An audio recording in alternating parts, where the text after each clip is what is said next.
Hey everybody, welcome back to the Speedy's Garage YouTube channel. This is going to be our Christmas video for this year. And we got our tree all set up.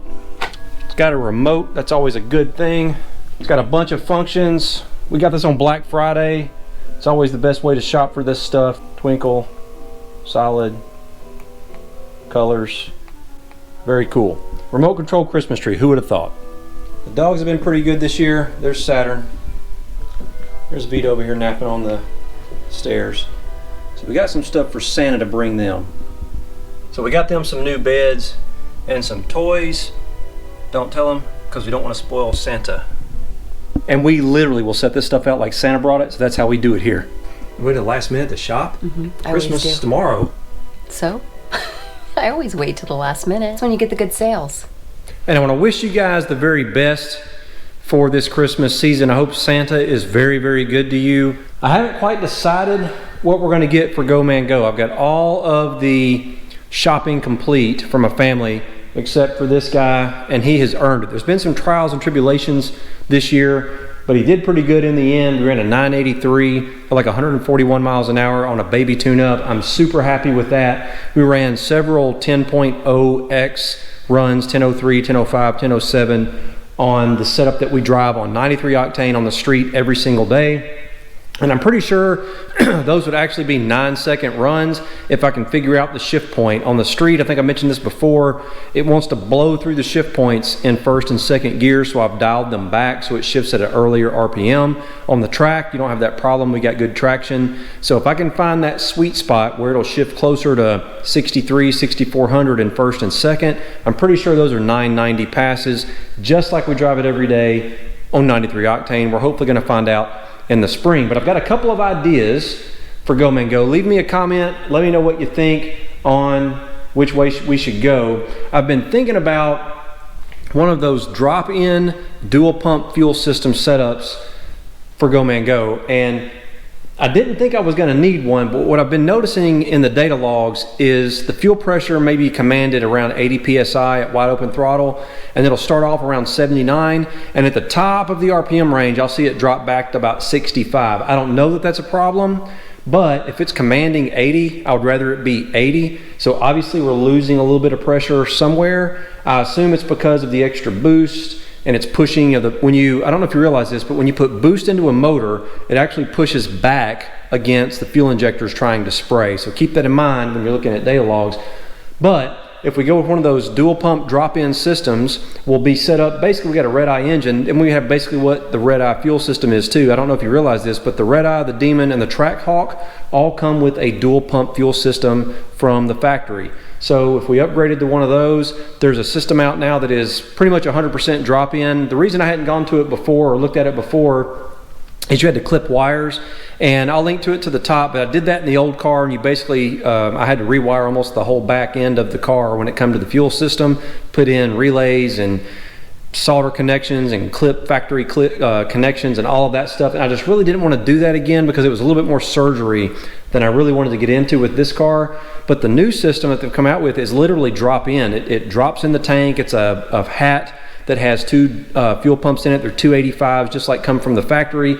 And now they've built a harness that goes with it that just plugs into everything from the factory. I think the only thing you literally, and this is optional, the only thing you have to clip is the float that tells you what your fuel level is. Now I looked online, and a new bucket with the float is about 58 bucks, I think is what I saw it for on eastcoastmoparts.com.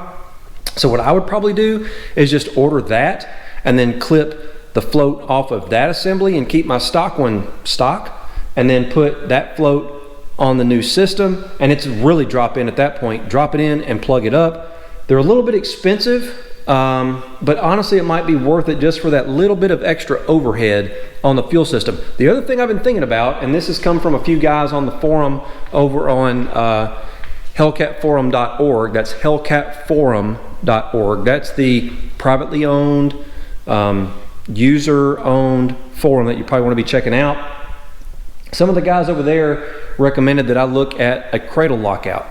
And BMR makes one. They're not paying me to say this. I don't know anything about it, but the guys that use it say it works great, and it will remove some of that squishiness when you get on it. And I've noticed this out on the highway when I've been doing some data logs. I'll mash down on it and I'll feel the back end kind of move around a little bit.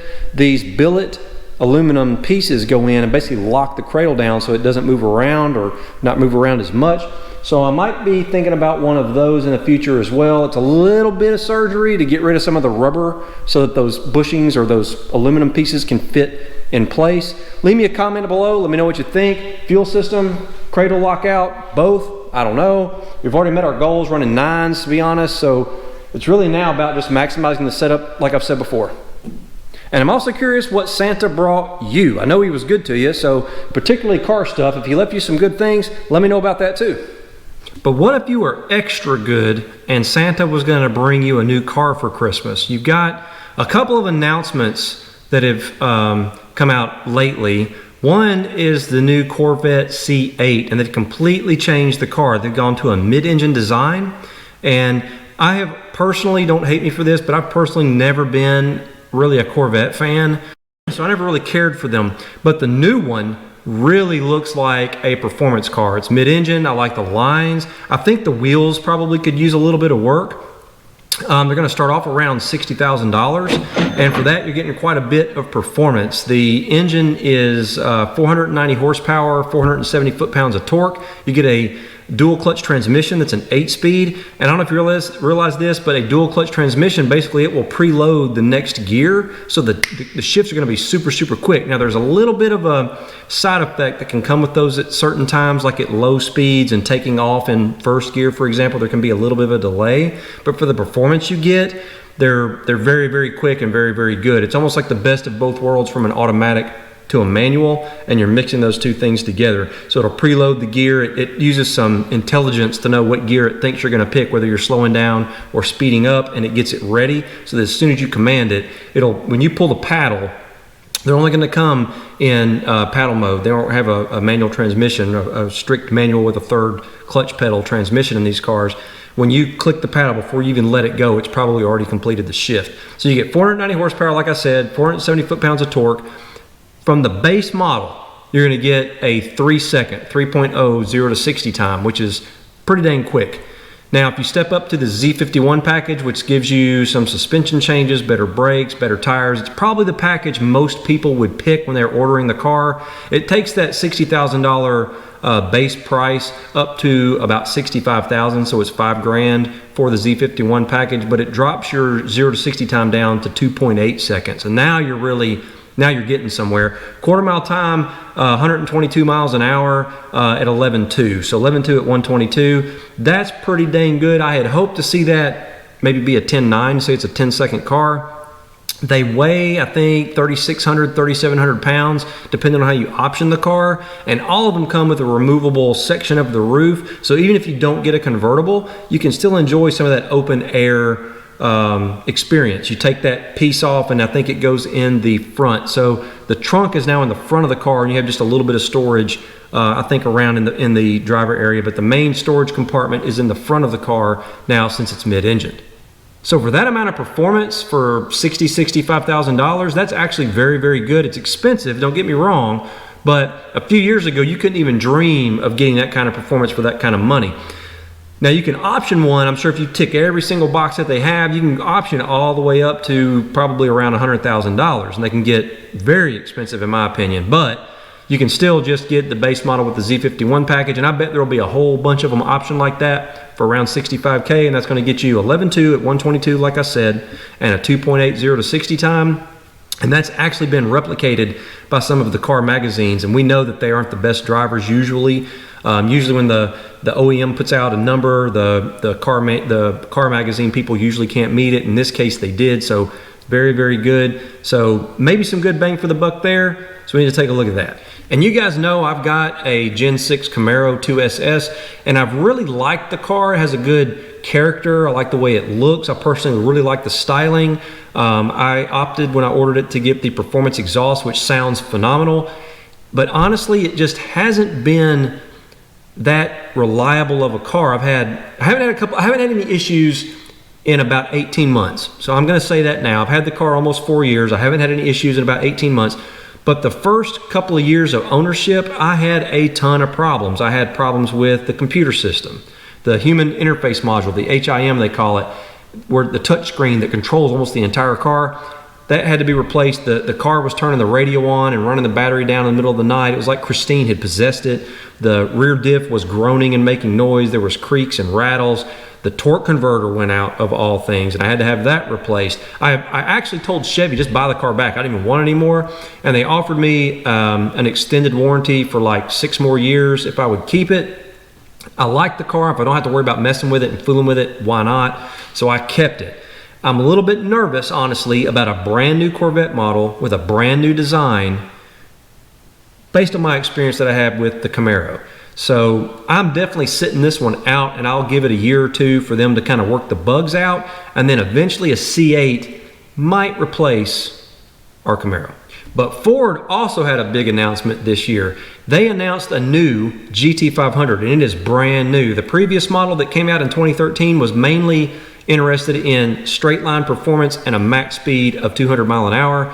The new one, they tried to kind of make it a much more well-rounded vehicle from everything that I've seen. They've given it not only quarter-mile straight-line performance and a good horsepower number, but they've also enabled it to get its way around the track very efficiently, and that's a road course, and they've changed the rear suspension up a lot to allow that to happen. You get 0 to 60 in 3.3 seconds. You get a quarter-mile time, and this is pretty amazing, 10.7 at about 133 miles an hour. Now that's what some of the car magazines were able to get. There was actually a young gentleman who took his brand new GT500 to the track. It's on YouTube. You can go search for it. He ran a 10.6, like a 10.65 at 133 miles an hour, and had no idea what he was doing. So if you're able to put an owner or a driver in the car that has no idea what they're doing at the drag strip, and they can click off a 10.6, that's pretty dang good. And from the video, what I noticed, it looked like they really had the launch control down.